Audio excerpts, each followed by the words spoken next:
Hello, good evening, everyone. How was your day? Um, Happy weekend and happy Valentine. Valentine is a period for us to show love with one another. I believe you have shown love to somebody, to a family member, to a friend, to relations. For me, my wife gave me two perfumes today as a Valentine gift. So I'm grateful.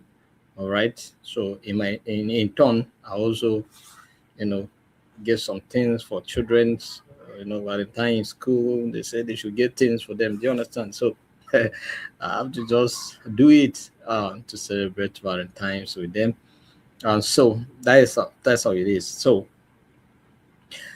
today I would like to welcome every one of us for today's training.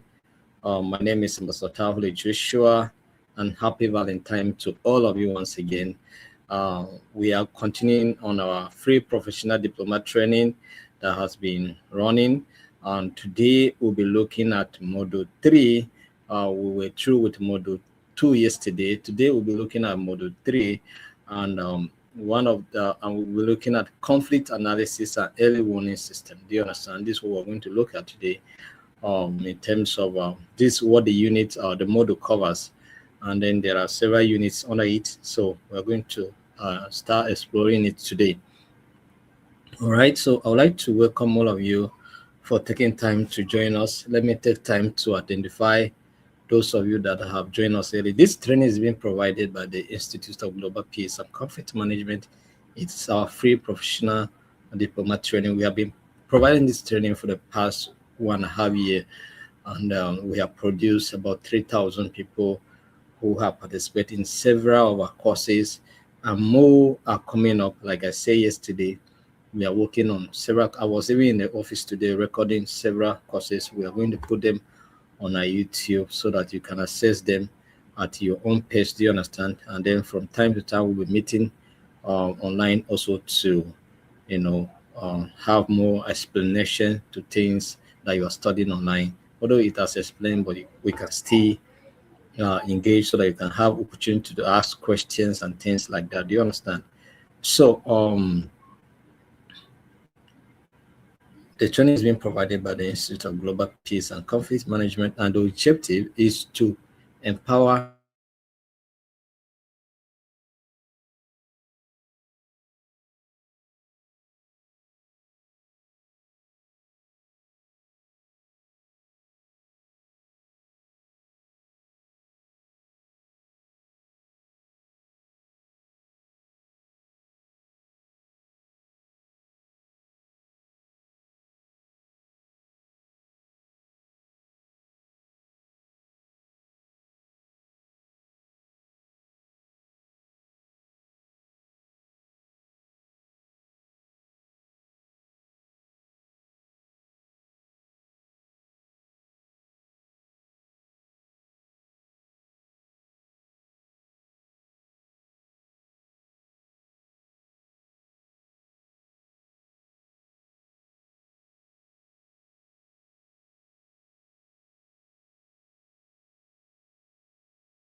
So, like I was saying, this training is aimed at empowering community people with the right skills to be able to promote peace in their communities, also to resolve conflicts in their various communities. So let me take time to recognize those of you that have joined us for today's training.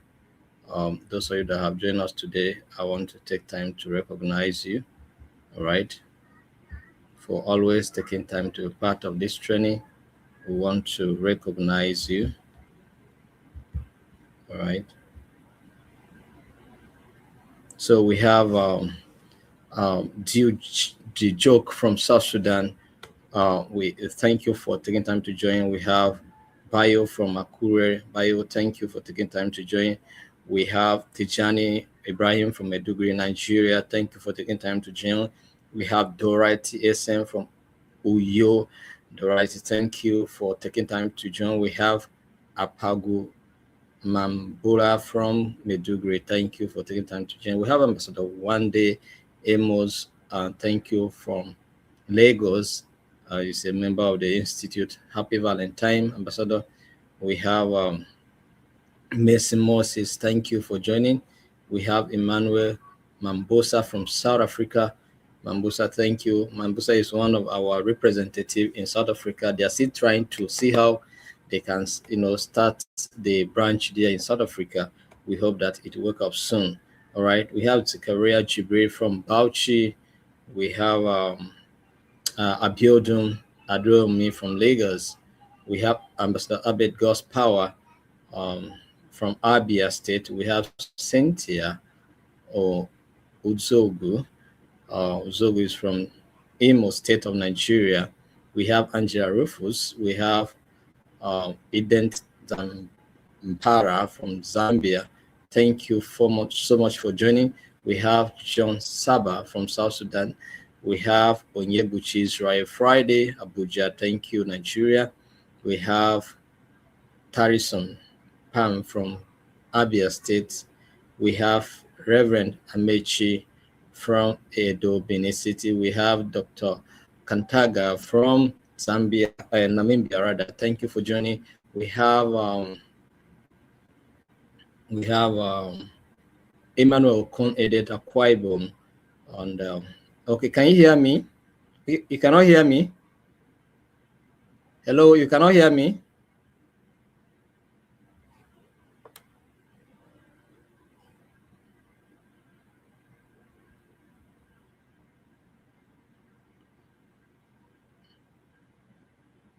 Okay, you can hear me now. All right, that's good. So Kingsley Agudu from River State. We have Umar Yusuf from FCT Abuja. We have IGPCM Ethiopia. Ambassador Tesfaye is our member from Ethiopia. He is also the country coordinator in Ethiopia. Ambassador Tesfaye, we want to appreciate you for taking time to be part of the Institute, and we are hoping that very soon you will take us to African Union meeting. Do you understand? Because since you are in Addis Ababa, Kuya is the headquarters of the African Union. We hope that very soon you'll start connecting the Institute with the African Union there in Addis Ababa. Thank you for taking time to be part of the system. And then JJ from the Philippines. JJ, thank you so much for connecting all the way from the Philippines. With this great time difference, you take time to join. We appreciate you.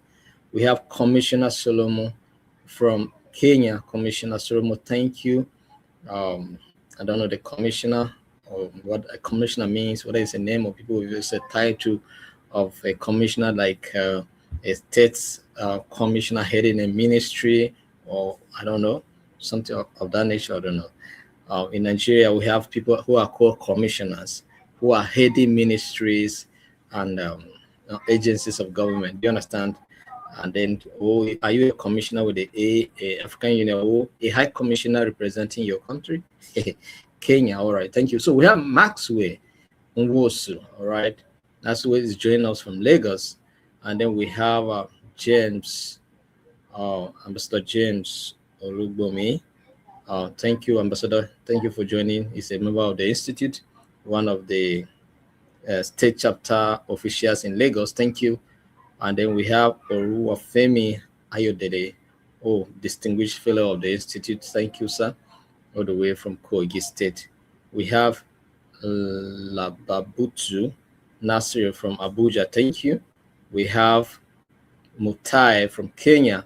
And we have, thank you, a good number of you have joined. So I want to appreciate all of you for taking time to be part of today's training. Somewhere you will say thank you from Delta State is Ambassador Tengi. Thank you. He's a member of the Institute. William Stephen, thank you for always connecting. Chinonso, thank you.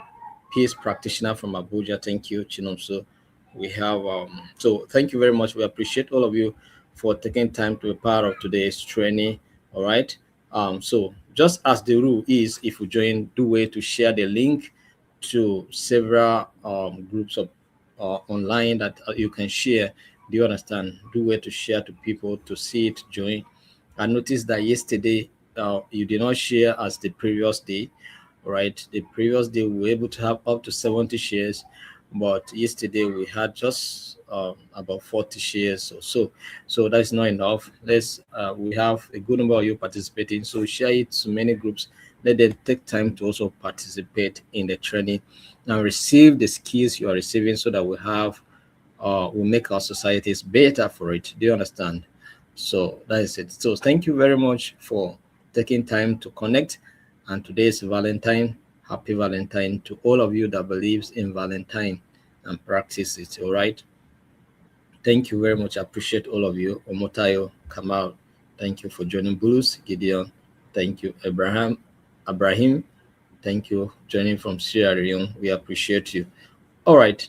Can we move forward now? Let's move forward. Let's look at the matter of today. We are going to look at Module 3, and Module 3 is talking about conflict analysis and early warning. Do you understand? Early warning system. Let me put that way. So in Unit 1, we're going to look at the various tools that can help us to carry out conflict analysis. So we're going to examine some conflict analysis tools, because it's not holistic. We're not going to do everything today, or we hope that the ones that we are going to discuss here can go a long way to give you an understanding of what conflict analysis is and how you can apply these tools to help you in your analysis. Do you understand? So we have a good number of tools that we're going to assess here today, and we hope that you are going to follow to understand. So let's examine them together.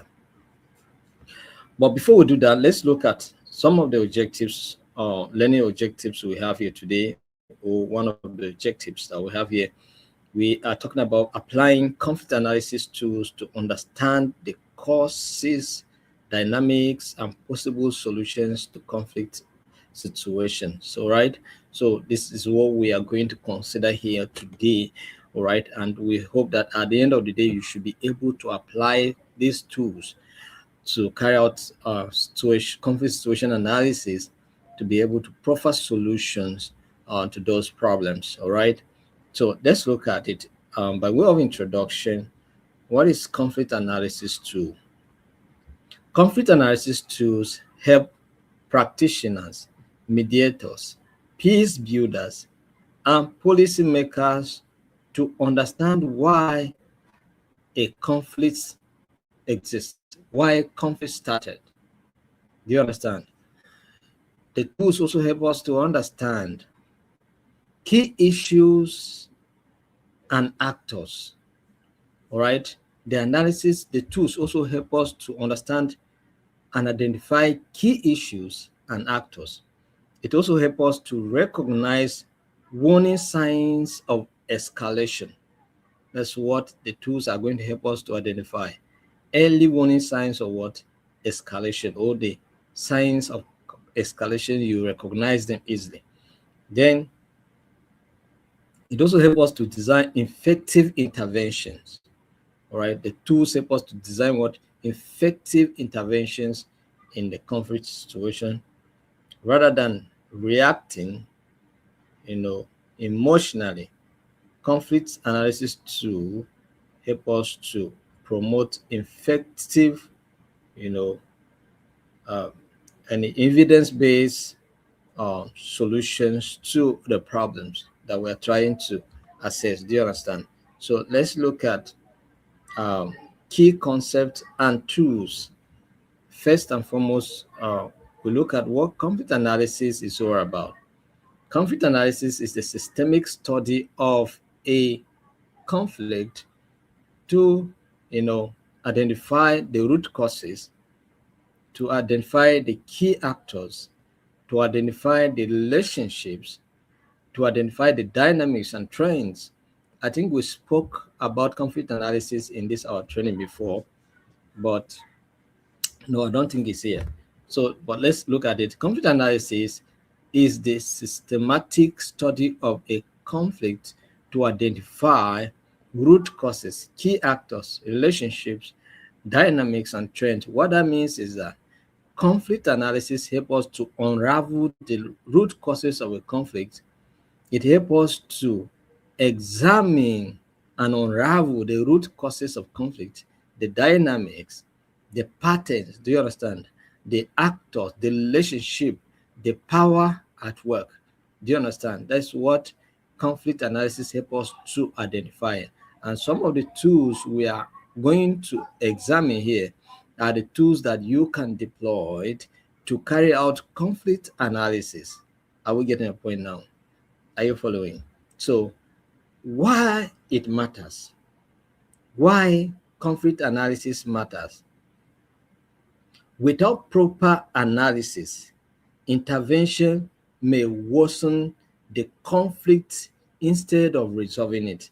When you don't carry out conflict analysis in details, when you not put in much effort to understand why the conflict started in the first place, you may not be able to profile the solution. And of course, it may end up causing more harm than good. Do you understand? It will end up causing more harm than good. Do you understand? You cannot ask people to withdraw a case or a case from the court over the land dispute matter, and then you say you want to resolve the conflict, and then after they have withdrawn a case, and then you didn't do anything until the conflict worsened. Do you understand? This is what we're talking about. So carry out the conflict analysis, know the gravity of the issue, sought for proper solutions for the conflict, and then take decisive steps to make sure that the conflict is resolved. Do you understand? That's what it is. So conflict analysis helps us to unravel the root causes of conflict. That is, it helps us to exhume those root causes to see how we can offer solutions to it. Patricia from Zambia, I think is one of our members as well from Zambia. Thank you from Zambia team. Thank you very much for taking time to connect. Okay, let's look at example here. In a communal land dispute, intervening without understanding land ownership history, ethnic relations, and political interests may worsen, the conflict, may lead to violence. Do you understand? That's what happened in Ebonyi State. I don't know whether, so they say withdraw the case from the court and let's discuss it. Let's provide a solution. But there were political interests. Do you understand? And maybe the history of the land was not carefully studied. And so now people are dying for no just cause. Something that could have been prevented. Now people are dying for it. Do you understand? So, and it has been a protracted conflict that could be resolved. Do you understand? If adequate measures are being put in place to resolve it. You understand? So let's look at the first two. The first two that we're going to consider here is conflict tree. Conflict tree analysis. Conflict tree analysis. Do you understand? Conflict tree analysis. Just like as you can see in the picture, we have three basic parts of a tree. We have the trunk, we have the roots, and we have the branches. These are the parts of a tree. So when you want to carry conflict analysis using conflict tool, it helps you to identify the root causes of the problem and the effects of that problem. So your focus on this particular tool is to have an understanding of the cause and effect, a cause-effect relationship of the problem you are trying to examine. Do you understand? So, and when you are carrying out this analysis, the trunk is being considered as what? As the problem. Why the roots are being considered as the root causes. Why the branches are considered as what? The effect of the problem. Do you understand? So you can do way to share the link to different groups. Let them join. I can see that people have not joined today like the previous days. Please do way to share the link. Let them join. Put it on your timeline, and also you also like our lives and then react on it and then comment what you are understanding. Paraphrase it to go a long way to help us, please. And then so conflict three help us to identify the cause and effect of a particular problem. Do you understand? So when you are using conflict theory as a tool to conduct conflict analysis, first and foremost, you have to identify the problem, the core problem. What is the core problem to the issue you are trying to address? What is the core problem? When you identify the core problem, what you do is that, you now go ahead to identify the root causes of that problem. And now you now go ahead to look at the effect of that problem, right? So this is what we're going to carry out an analysis here. So now let's say, as example, that our core problem here is land dispute. All right. So what could be the possible cause of land dispute? What could be what a possible cost of what cause of land dispute? All right. We can be talking about uh, poverty. We can be talking about land alienations. We can be talking about historical issues. Do you understand? There could be possible cause of what land dispute, the root causes. And then what could be the effect? Violence leading to death, leading to displacement of people and several other things, and then also plunging the community into poverty, into more poverty. Do you understand? That's what it is.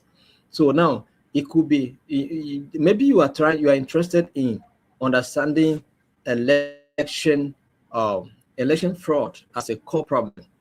Election fraud as a core problem. So what could be responsible for election fraud? One, we can consider weak institution as a what a cause. We can consider also lack of transparency. We can also consider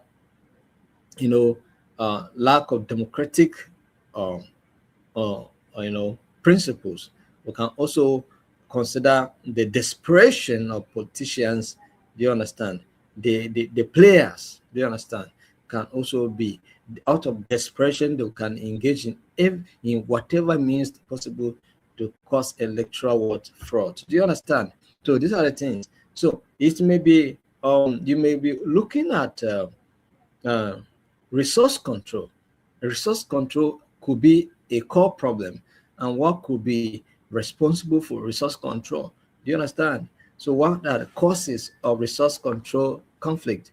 Then you have poverty, injustice, corruption. Do you understand? Inequality can be as a result of those things, can be the root causes of what resource control. And then we have other things like violence, death, fear, displacement, poverty can also be uh, as a effect of the problem. And poverty can be a cause and poverty can be effect of a particular problem. Do you understand? Poverty can be a cause and also poverty can be an effect of the problem. Do you understand? Poverty may influence people to what cause conflict, and then it also results into creating more poverty situation, or pushing people into more chronic poverty situation. Do you understand? That's why it is. Someone that was doing well, he was not poor, but some people were poor, and as a result of the poor people's reactions, may destroy whatever investment the person that was not poor, you know, was doing, and that destruction of his investment can push him back into poverty. So you can see poverty can be a cause as well as an effect of a particular problem. Are we making sense? So let's explain a bit. Root causes are deep underlying factors sustaining the conflict. These are structural problems. Do you understand? Like poverty, like I have mentioned, it's quite a structural problem. Do you understand? Then we have the trunk, that is a core problem. The central issue everyone is fighting over. The central issue everyone is what? Fighting over. It could be land, it could be, you know, it could be anything. Do you understand? That people are fighting over can be considered as what? A core problem. And then we have branches, that is effects, visible outcomes of the conflict. People's, internally displaced persons. Do you understand? Poverty, death, a lot of people dying, destruction of infrastructures, houses. Do you understand? Destruction of living infrastructures as a result of the conflict. Do you understand? So that's what it is. So, for example, farmer herder conflict. Root causes could be climate change, population pressure, weak land laws, and of course, the desire for conquest. Do you understand? Can also cause this kind of crashes. Then we have the trunk, competition over farmland. Competition over farmland. Do you understand? And then we have violence, loss of livelihoods, displacement as the effect of such kind of engagement. Do you understand? So we are saying that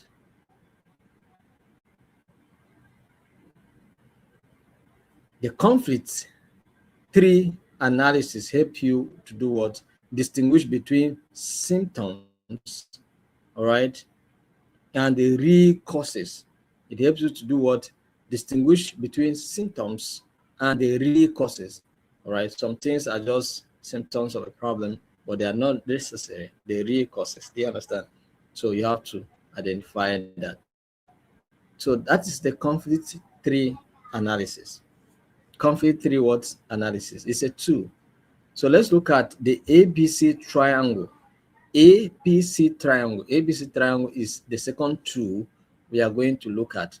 When we talk about ABC triangle, what does that stand for? It stands for attitudes. It stands for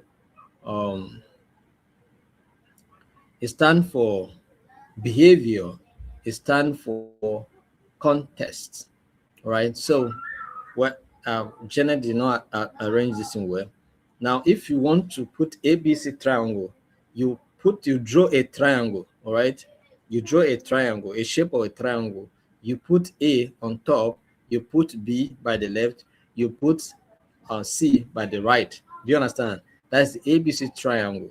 So now, when we talk about ABC triangle, how does this help you to carry out conflict analysis using this ABC triangle? Like I say, attitude, behavior, and context. In every conflict situation, there are things that play out: the attitude, the behavior, the context, the context. Do you understand? So all conflicts are contextual. Do you understand? Every conflict that you see around is contextual. Do you understand? So no conflicts are not transferable. They are just contextual. They have their uniqueness. All right. Banditry and terrorism taking place in Nigeria, it is terrorism, but how it takes place in Afghanistan is different. How it takes place in Palestine is different. Do you understand? That's how it's happened. They have their uniqueness. So conflicts are actually contextual. Do you understand? So now let's look at it. The ABC triangle explains how conflict persists through interactions of psychological, that is attitude, psychological, and then behavioral, and then situational factors. These factors influence each other. Do you understand? The attitude influence the behavior, and the context also determine the behavior and the attitude. Do you understand? Now let me tell you something. When we're talking about ABC triangle, because of someone's fear of a particular location, he may not be able to behave in a certain way. Are you getting the explanation? Because of someone's fear of a certain situation or location, he may not be able to behave in a certain way. Now, see how ABC triangle, you know, influence someone's reaction. For instance, now, assuming I travel to Lagos, right, as an Abuja-based boy, travel to Lagos. If someone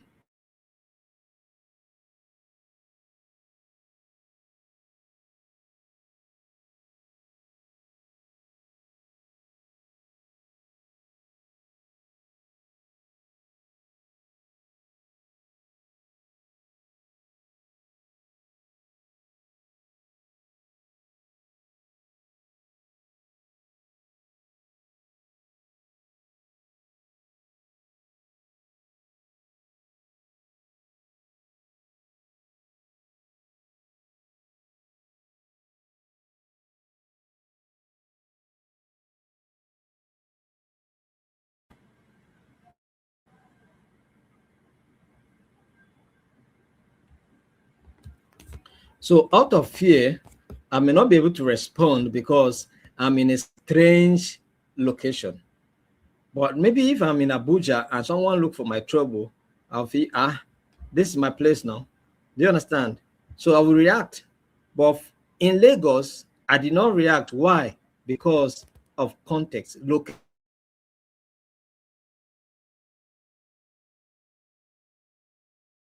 fear. I'm afraid because I don't know what may come out.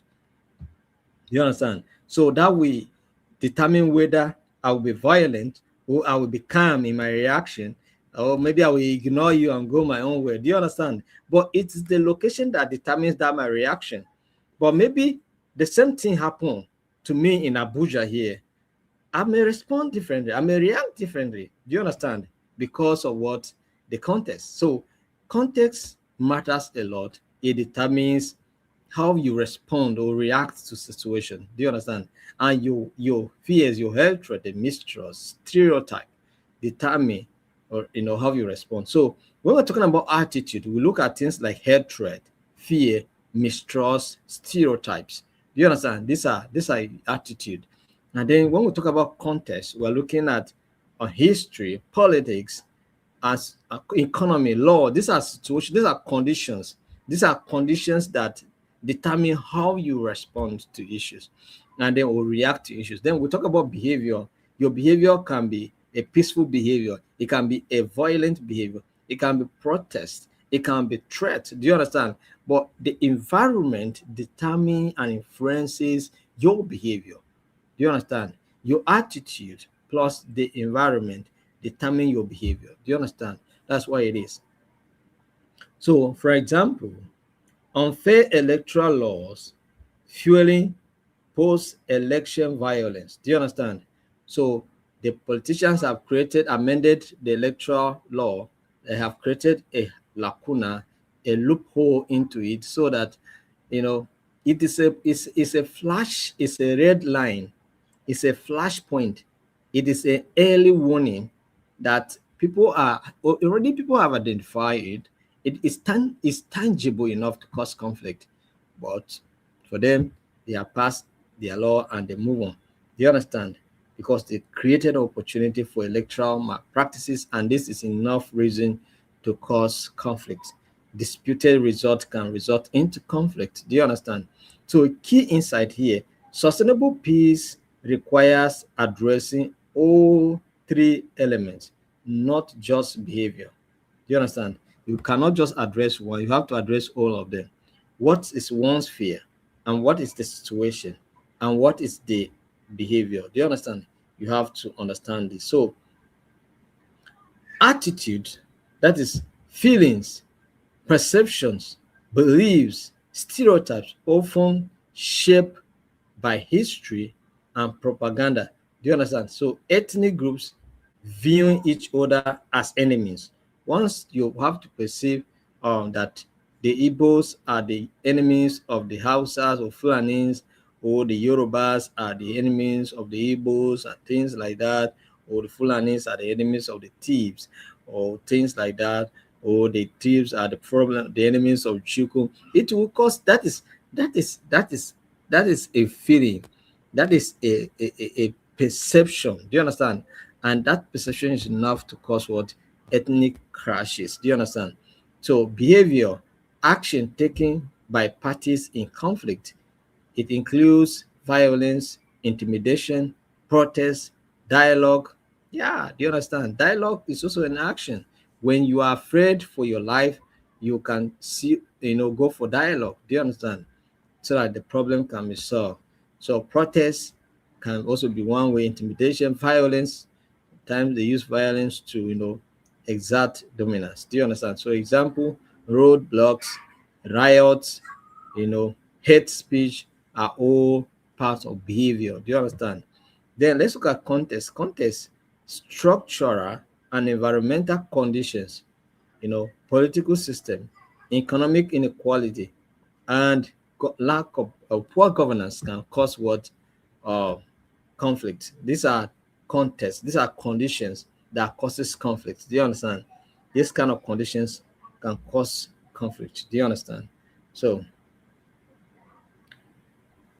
let's look at another concept, and this concept is refers to what?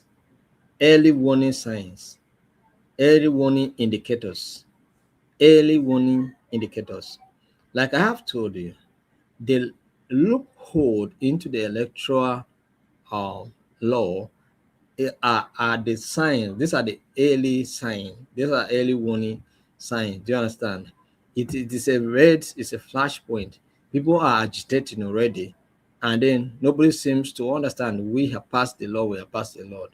Do you understand? You didn't care to bring telecom institution to come and tell us how possible it is for us to organize election electronically. And apart from that, why can't we use a stronger network for us to be able to organize election electronically? Besides, INEC has a huge budget to organize election. A budget that if we deploy technology effectively, it can even reduce. In fact, we cannot even use half of that money to do election. Do you understand? If we deploy technology, we cannot even use half of that money to organize election, and we organize election perfectly well if we use and engage technology very well. Do you understand? So let's look at some common indicators. All right, early warning signs signal potential escalation of what? Conflict. Early warning signs signal what? Potential escalation of conflict. So if some of these things are not taken care of, if hate speech in the democratic elections are not taken care of, they are tangible enough to cause what? Conflict escalation. Where perceived opponents are being targeted, it is a sign that we can see what happened at the airport where El-Rufai, the former governor of Kaduna State, was, there was an attempt to arrest him at the airport. It's an early sign indication that the opposition are being hunted, and that is enough reason to cause electoral violence. Do you understand? Where opposition are being are perceived to be haunted. Do you understand? So then they begin to cause all manner of this destruction and all of that. So these things are tangible enough to cause conflict. Let's look at common indicators. Rising hate speech. Someone carelessly saying something on the television or carelessly speaking in a public sermon and say something carelessly. They are indicators. They can cause conflict. hate speech. Do you understand? Increase militarization or arms flow. When you begin to see the military on the street and everywhere in elections, it threatens the peacefulness of that election, and it's enough to cause conflict. The presence of the military in electoral in police stations alone, there are problems.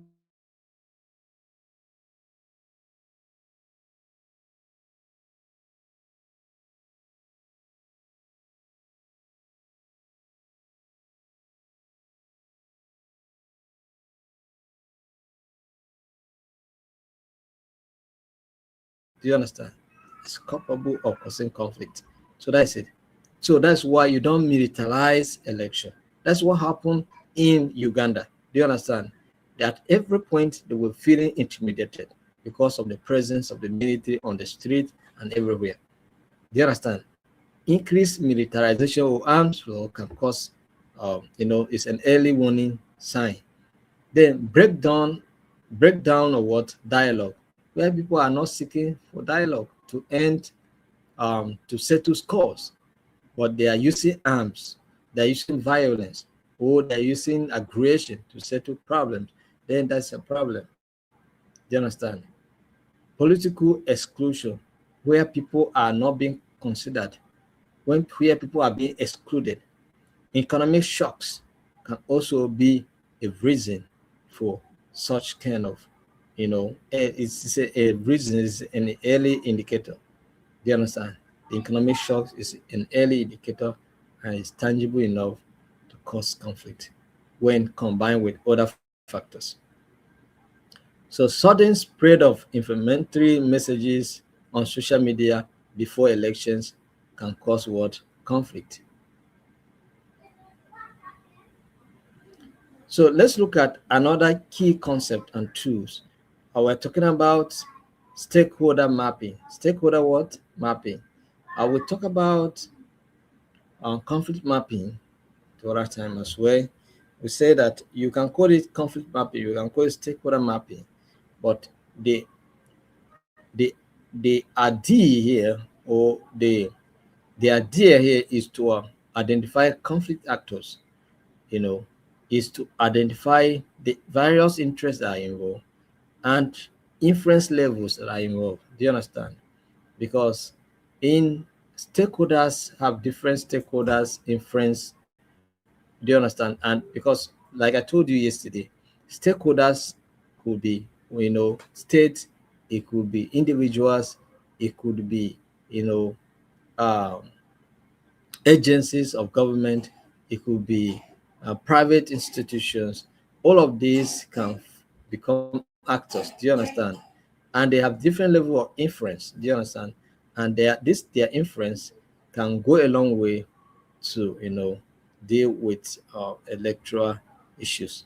So interest also matters, and then influence levels matters. Do you understand? So this complements the conflict tree and ABC triangle. Do you understand?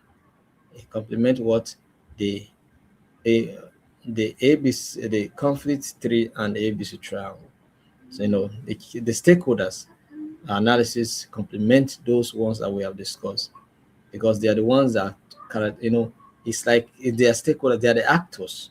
Do you understand? They are the actors, and they have various interests, and this can influence the conflict tree, the cause and effect of the problem, and then of course attitude, the behavioral, and the context can also play out to support the occurrence of the conflict.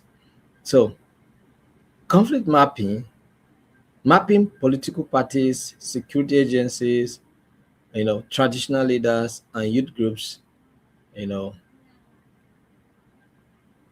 in an election related conflict. Do you understand? So maybe an election happened and there was conflict. You would like to know the various groups that were involved, who were the stakeholders, political parties are stakeholders, contestants, that's individuals, political candidates are parties. Do you understand? Security agencies are parties. Traditional leaders, what is their role? what was their position? The youth groups, you know, the youth are the most, active actors when it comes to election matters. Do you understand? So these are the things. Let's look at a practical focus, group-based conflict analysis exercise. So let's look at some steps. Divide participant into groups. I don't know whether I'll come and give you assignment before this training ends, right? Either a simulation training or a simulation training or anything, something like that, simulation. Um, but as we progress, let me see the possibility. Simulation. You can divide the student into groups. And this thing I'm using, the software that I'm using now, I can add as many people in the maybe up to 10 people in our live talk, and then we can discuss. So maybe I will consider having you to do simulation training so that you can practice the skills that we have studied here, maybe at least mediation or maybe early conflict warning, system identification, things like that, so that we understand whether you understand it. You understand? Mm-hmm. So, but let's look at the steps. Divide participant into groups. Assign a real or hypothetical conflict. Do you understand? So it could be real, it could be just situation, and then each group should draw a conflict tree. All right, applies the ABC triangle. Groups should present findings. Do you understand? Facilitators guides reflection on intervention strategies. I'm thinking maybe we'll consider this. I'm becoming so interested in it. Maybe we should group people and then assign some to handle conflict tree, some to handle ABC triangle, you know, and then examine, pick a topic, or try to see a problem, identify a problem, apply some of the things that we have said here, and then come and discuss your finding with us. Do you understand? Come and discuss your finding with us. All right. The outcome: learners move from theory to real world, experience. So you can apply it. So I'm thinking that maybe we should do something like that. What do you think? Let me hear your opinion.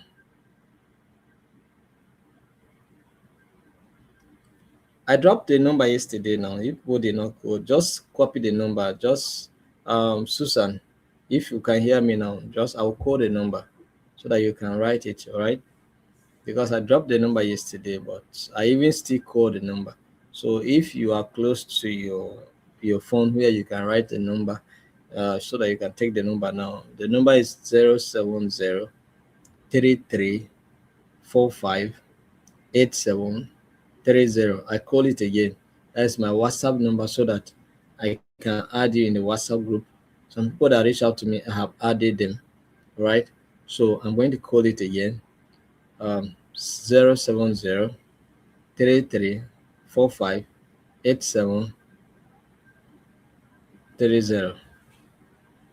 Okay, 070-3345-8730. I put it in our comment section, so you can pick it up there. All right, that's it in the comment section there. All right, for those of you that are non Nigerians, you can remove the 0 and put +234, and then you get the number to reach out to me. Thank you. All right. So, by way of summary, all right, to summarize the unit, this unit introduces key tools for understanding conflict dynamics. Conflict analysis helps practitioners move beyond surface level explanations and design informed responses. The conflict tree highlights causes and effect, while the ABC triangle, explains how attitude, behavior, and context interacts to sustain conflict. Do you understand? So the key takeaway. So that's the summary. So key takeaway: conflict analysis is essential for effective peace what building.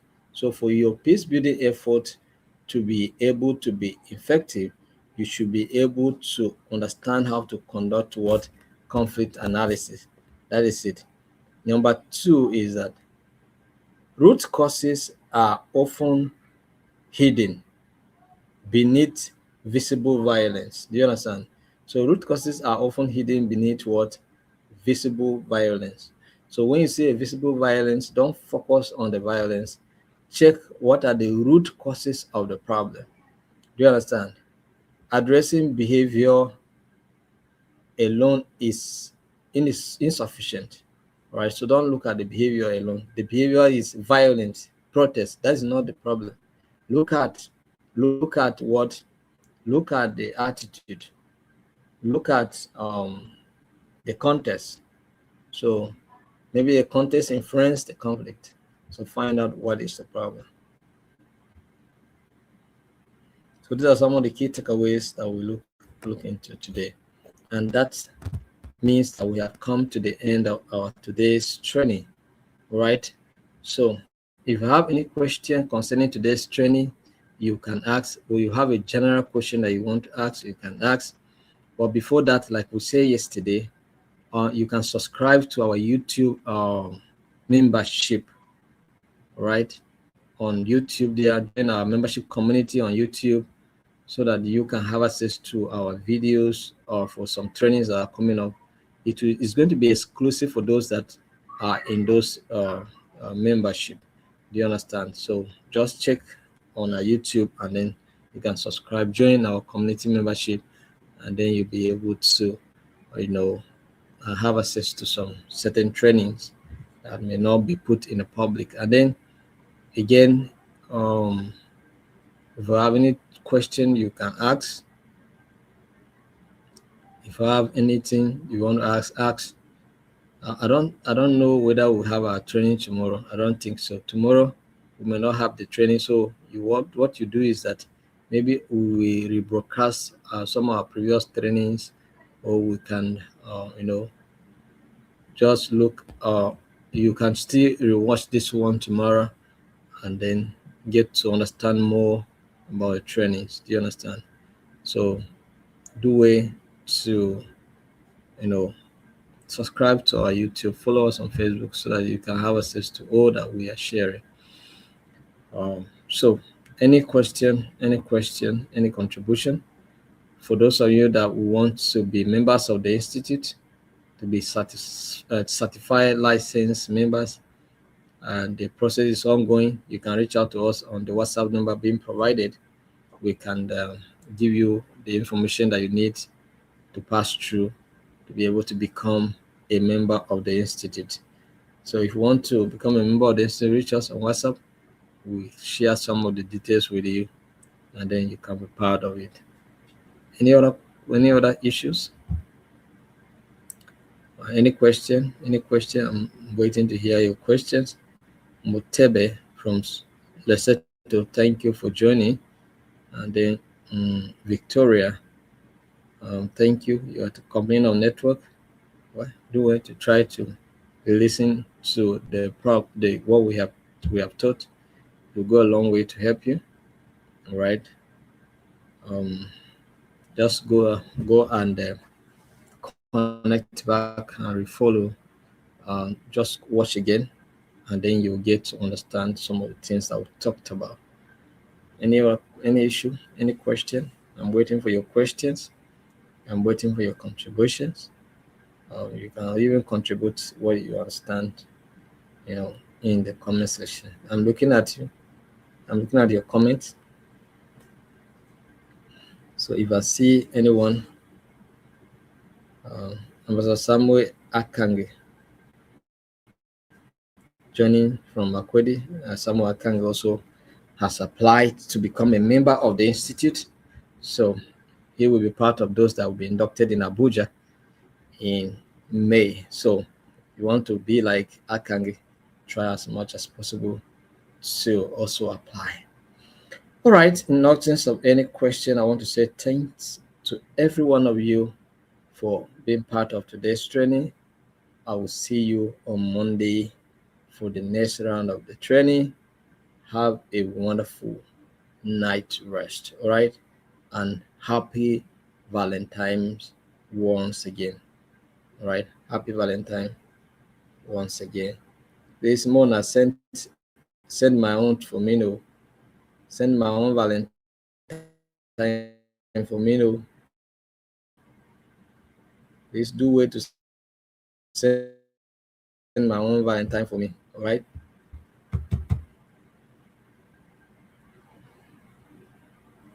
Do way to send my own Valentine for me. Okay. I will appreciate you for that.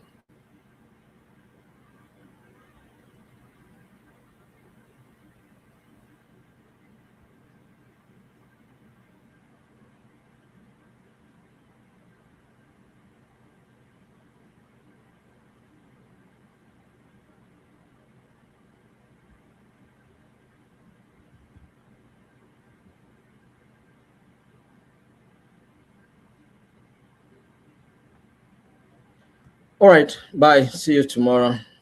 See you on Monday, rather. See you on Monday. All right. See you on Monday.